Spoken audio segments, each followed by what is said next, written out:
हिंदी और संस्कृत का। और मेरा पूरा आप लोगों से एक मतलब रिक्वेस्ट रहेगा कि कोई भी नकल नहीं करेंगे एग्ज़ाम में। परीक्षा में जब बैठेंगे तो बिल्कुल शांति से बैठेंगे और किसी भी प्रश्न का नकल करने का प्रयास नहीं करेंगे, क्योंकि जितना आप खुद से बनाएंगे। आप कभी कभी क्वेश्चन आपको मिलता है तो अच्छे से नहीं पढ़ते हैं, मुझे पता है नहीं पढ़ते हैं। अगर पढ़े होते तो उसमें एक इम्पोर्टेंट नोटिफिकेशन होता है प्रत्येक क्वेश्चन में, वो ये होगा, लिखा होगा कि विद्यार्थी यथासंभव अपने शब्दों में उत्तर दें। कभी नहीं पढ़ते हैं, खाली क्वेश्चन देखते हैं किधर से शुरू हुआ है और किधर से खत्म हुआ है। आप देखिएगा प्रत्येक क्वेश्चन में नोटिफिकेशन होगा कि विद्यार्थी यथासंभव अपने शब्दों में उत्तर दें। डैट मीन्स आप अपने भाषा में प्रश्न का उत्तर तैयार करेंगे, तो नकल करने की आवश्यकता नहीं है। हम लोग इस परीक्षा से पूर्व अभ्यास कर चुके, दोनों लैंग्वेज पेपर है, तो इसमें दो पैटर्न है, एक आपको व्याकरण और दूसरा क्या है किताब का। एक आपको व्याकरण, कौन सी? फिर आप सब लोग गलत पढ़ रहे हैं, व्याकरण इसको पढ़ेंगे, क्या पढ़ेंगे? देखो, जो आप लोग बोलते हैं व्याकरण, उसका सीजन समाप्त हो गया, फिलहाल 20 दिन नहीं आएगा। हाँ, एकदम 20 दिन कोई भोज नहीं मिलेगा, वो बोला। हाँ, तो पढ़ाई करना है व्याकरण वाला। कौन सी पढ़ाई करना है? कोशिश कीजिए इसको कई दफा जो है सही से बोलना सीख जाइए। हाँ, अब देखिए इसमें आपको क्या क्या अभी तक हम लोग पढ़ा चुके हैं या अभी तक हम लोग पढ़ चुके हैं, उसके बारे में थोड़ा सा हम लोग देख लेते हैं। तो पहला हम लोग क्या क्या पढ़े हैं उसको देखना है। पहले हम लोग अभी पिछले वीक में संधि को बहुत अच्छा से पढ़े हैं ना। हम लोग पहले संधि के, इससे आपको कम से कम 8 नंबर का क्वेश्चन रहेगा, याद कीजिए, लिख लीजिएगा। संधि से कम 8 नंबर का क्वेश्चन रहेगा। हाँ, आपको याद रखना है कि इसमें आपको 3-4 चीज देखना है। क्या देखना है? 3-4 क्या देखना है? पहले तो आप इसको परिभाषा, संधि का परिभाषा, क्योंकि बिना डिफिनेशन से आप उसके बारे में नहीं जान सकते। एक ये हो गया। दूसरा इसका प्रकार, दूसरा क्या जानना है? प्रकार। और तीसरा जो सबसे इम्पोर्टेंट है, पहचानने का नियम, जहाँ पे हम सारे स्टूडेंट लोग क्या करते हैं, फंस जाते हैं, खोज नहीं पाते हैं कि कौन से वर्ण, कौन सा शब्द किस संधि का उदाहरण है। तो ये आप एकदम ध्यान रखिएगा, खोजने की तरीका, पहचान ना। जैसे अब हमको बताइए, एक मैं आसान सा दे देता हूँ, मनोहर किस संधि का उदाहरण है? कोई बताइए, नहीं आ रहा है समझ में? तो यही पहचानने का तरीका याद रखना है। आपको बताए थे कि मनोहर में कोई गुण है? नहीं, कैसे गुण है? मन को हरने वाले। मनोहर का मतलब क्या होता है? मन। आपको क्या बताया था? जिसमें कोई गुण हो, विशेषण हो, उपमा हो, वो कौन सी संधि हो जाएगा? गुणवाचक। बताए थे ना। जैसे देखो, एक कौन सी संधि? दीर्घ संधि की वृद्धि संधि? वृद्धि संधि। आपको बताए थे जहाँ और अ मिल के आ बने, और अ मिल के या फिर आपको बताए थे कि उतना नहीं समझ में आए तो खाली टिकी पकड़ना याद रखना। एकरा में एगो तो वो टिकी होगा, अरे मांगे वाला टिकी नहीं, एकरा वाला में भोज पे कितना ध्यान रहता है, हर काम में भोज दिखना चाहिए। तो यहाँ देखिए क्या टिकी है? 1 जोड़ 1 बराबर 1। क में अ है, इधर क में अ है, अ मिलकर क्या बन गया है? आ बन गया है, 1। तो इस तरह से आपको संधि पहचानने का, और ये आप 3 चीज अगर कर लीजिएगा तो 8 नंबर आपका आ जाएगा। संधि के बाद हमने बहुत अच्छा से आपको समास पढ़ाया। पढ़ाएंगे नहीं? यस या नो? नहीं आई आवाज? समाज पढ़े हैं कि नहीं? तो समाज पढ़े हैं तो समाज से भी आपको कम से कम 8 नंबर का क्वेश्चन रहेगा, क्योंकि व्याकरण फैकल्टी आपको कितना नंबर लाता है पता है? 16 नंबर। हाँ, और आपके लिटरेचर से, आपसे बुक से मात्र रहेगा 40। इतना का। तो व्याकरण पे ज्यादा ध्यान देना, आप देख लीजिएगा ना। एकदम व्याकरण में थोड़ा सा ज़्यादा ध्यान देना है। तो व्याकरण में आपको समास देख लेना है। समास में भी फिर वही तरीका क्या, समास का परिभाषा, समास के प्रकार, मुक्त समास कितने प्रकार के तो बताएंगे, 6 प्रकार के। कितने? 6। कौन कौन? किसी को 6 पूरा याद है तो हाथ खड़ा कीजिए।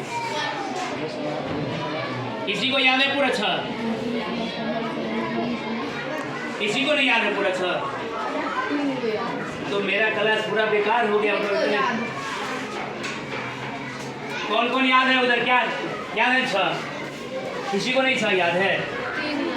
आप सब लोग जो है ना, आज रात में सोने से पहले एक बार प्रेम से ईश्वर को याद कर लीजिएगा कि हे प्रभु, हमसे क्या खता हुई कि 6 समास हमसे बेवफा हुई। बताओ, ये 6 समास याद नहीं है। प्रथम पद प्रधान अव्ययी भाव। पहला समास कौन है? अव्ययी भाव समास। द्वितीय पद प्रधान तत्पुरुष समास। दूसरा समास क्या है? दोनों पद प्रधान बहुव्रीहि समास। अंत पद प्रधान अव्ययी भाव, तत्पुरुष, द्वंद्व, बहुव्रीहि, दीर्घ और कर्मधार है। यह 6 समास है। ये 6 समास है ना। अब इसको याद रखिएगा, ठीक ना। अगर भूल गए, ऐसे भी भूलने का बीमारी है ना, कोई दिक्कत नहीं है। समाज को देख लेना है, समाज के परिभाषा, प्रकार और पहचानने का तरीका। पहचानने का देखिए, यथाशक्ति कौन सी समाज है? कोई बताएंगे? हाथ खड़ा कीजिए। कितने लोगों को पता है? कितने लोगों को पता है यथाशक्ति? पता है? खुशी खड़ा हुई, बताइए कौन सी समाज है? इसके लिए एक बार जोरदार ताली दीजिए। देखिए, अव्ययी भाव समास का मतलब क्या है कि यथाशक्ति में अव्यय है। अव्यय सुनते हैं क्या होता है? 2 चीज उसमें है अव्ययी भाव में। पहला कि प्रथम पद अव्यय हो और प्रधान भी हो। यथाशक्ति 2 शब्दों से मिलकर बना है ना। यथा जोर शक्ति, तो किसकी वैल्यू है?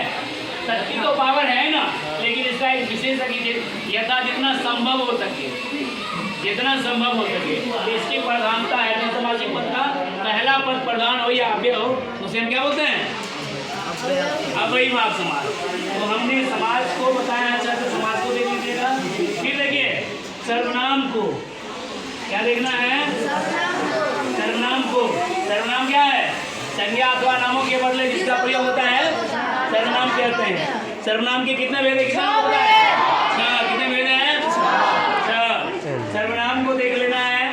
फिर आपको देख लेना है कारक।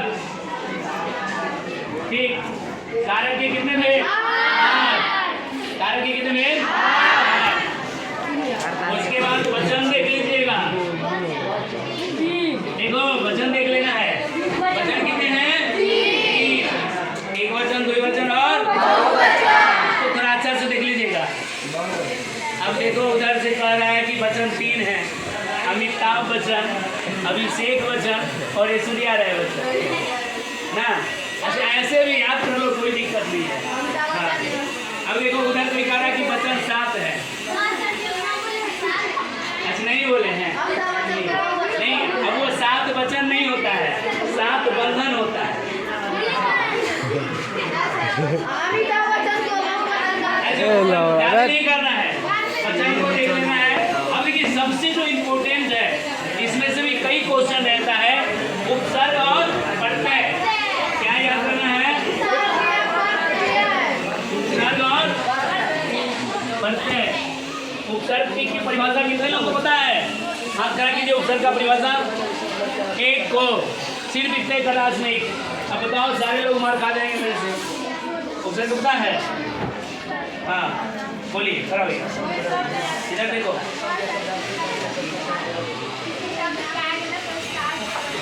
ठीक है, उपसर्ग क्या है? वे शब्द या शब्दांश जो किसी शब्द के पहले लगते उसका अर्थ बदल दे ना। जैसे परिवार में कौन सा उपसर्ग है? परि। परीक्षा में कौन सा उपसर्ग? परिजोदीक्षा। परिजोदीक्षा। याद रखिए, कल परीक्षा है मतलब क्या? दूसरे के अनुसार आपको परीक्षा देना। अब उसमें आप लोग क्या करते नहीं, हम इसी के साथ बैठेंगे, ठीक चलेगा? परीक्षा का मतलब होता है पर, मतलब दूसरे की इच्छा के अनुसार परीक्षा। तो आप कहिएगा नहीं कि हमको यहीं बैठना है, टीचर जहाँ चाहे वहीं बैठा देंगे। आप ये नहीं कहिएगा कि ये क्वेश्चन क्यों पूछे, ये क्वेश्चन तो नहीं पता था, क्योंकि आप परीक्षा दे रहे हैं किसके अनुसार, दूसरे के अनुसार। तो वो जैसे भी क्वेश्चन तैयार कर ले, जहाँ भी बैठा दे, ठीक।